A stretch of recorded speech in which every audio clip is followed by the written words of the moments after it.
Добар ден. Поврзаноста на медиумскиот мрак и корупцијата, односно личното богатење на главните медиумски протагонисти на Никола Груевски, се уште една причина зошто се потребни реформи во медиумите.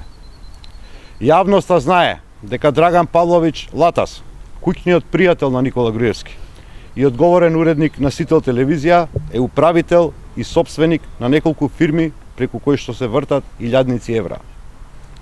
Но, зошто сите фирми кои што беа заедничка собственост на Латас и Ивона Талеска со седиште на градски стадион без број, каде што е и седиштето на Сител телевизија, се неактивни? Линеа Медија ДО Скопје неактивна. Тотал маркетинг агенција Доел Скопје неактивна. Смарт Аналитикс Скопје неактивна. Тотал Медија PR неактивна. Младински лидери Скопје неактивна. Зошто се затворени фирмите преку кои што се остваруваа приходи од илјадници евра? Например, Тотал Маркетинг Доел Скопје, каде што управител е главниот и одговорен уредник на Сител телевизија Драган Павлович Латас, со нула вработени, во 2011 година остварила приходи од 264.000 евра. Во периодот од 2011 до 2014 година, оваа фирма остварила приходи од 687.000 евра, со нула вработени. Што крие уредничкото дуо од Сител телевизија?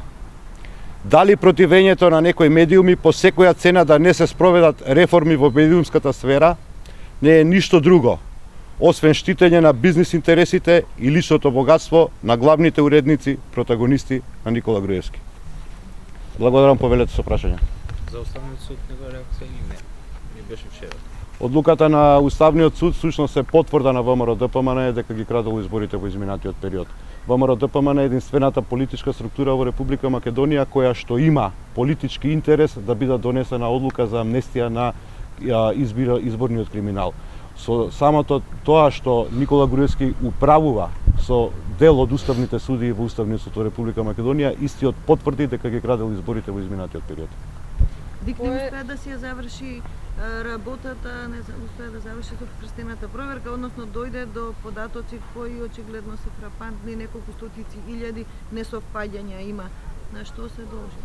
Државната изборна комисија е орган кој што има најголемата одговорност во Република Македонија да ја врати довербата на граѓаните во избирачкиот список, бидејќи само со чист избирачки список Република Македонија може да има фер и демократски избори, што се основен предуслов за излез од тешката политичка криза. Кој е ставот на партијата за новото мислење на Венецијанската комисија за законот за заштита на приватноста и забелешките? Одредбата од преодните одредби од законот за заштита за бомбите, да, така наречен, беше инсистирање на Социјалдемократскиот сојуз, бидејќи во тој период сметавме дека она што е јавен интерес на граѓаните на Република Македонија не може да биде предмет на необјавување. Секој оној кој што е дел од јавниот политички живот, особено носител на високи државни функции, мора да сноси одговорност за своето работење. И баш заради наше инсистирање, таа преодна и завршна одредба дека тој закон ќе стапи на сила откако ќе даде мислење Венецијанската комисија и беше ставен во законот. Она мислење кое што го има дадено Венецијанската комисија во целост кореспондира со ставот на Социјалдемократскиот сојуз на Македонија, тоа дека носителите на високи државни и политички функции во нашата држава ќе мора да сносат одговорност за своите дела, односно недела, односно кривични дела во изминатиот период. Во Република Македонија еднаш за секогаш мора да почне да владее правото, мора да се почитуваат законите, мора да има одговорност за сите криминални действија. Европска Република Македонија е таква држава за која што Социјалдемократскиот сојуз на Македонија се залага и за која што ќе се избориме заедно со нашите граѓани. Дали тоа значи дека во иднина може да очекуваме повторно објавување на бомби?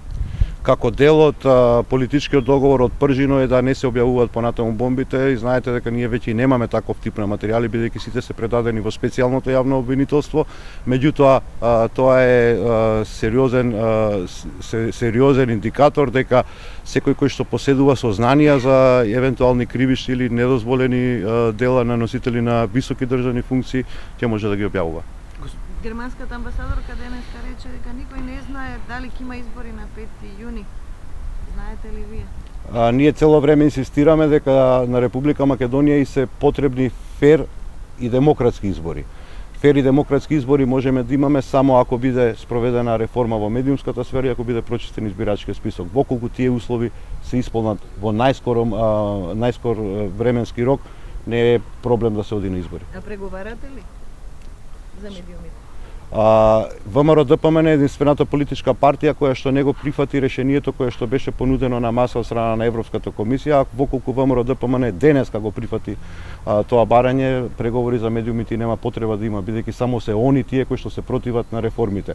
И денешната пресконференција која што држевме, очигледно дека има длабоки, не само политички, туку и некако поинаков тип на интереси на Никола Груевски, на таа една свита од 50 на луѓе околу него кои што не сакаат да имаме реформи во оваа сфера во државата.